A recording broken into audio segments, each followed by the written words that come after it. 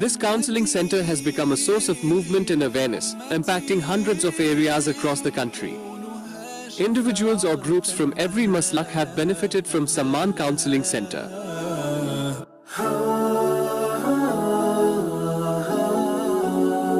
Visitors from various parts of India, such as Gujarat, Chennai, Mumbai, Bangalore, Davangere, and Umarabad, have benefited from their services.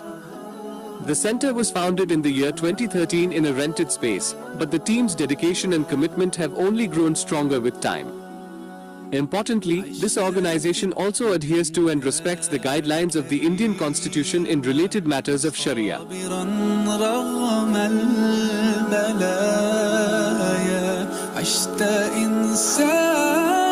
The counseling sessions have even attracted people from all corners of the country to observe the ongoing sessions, ask questions, and study the documents.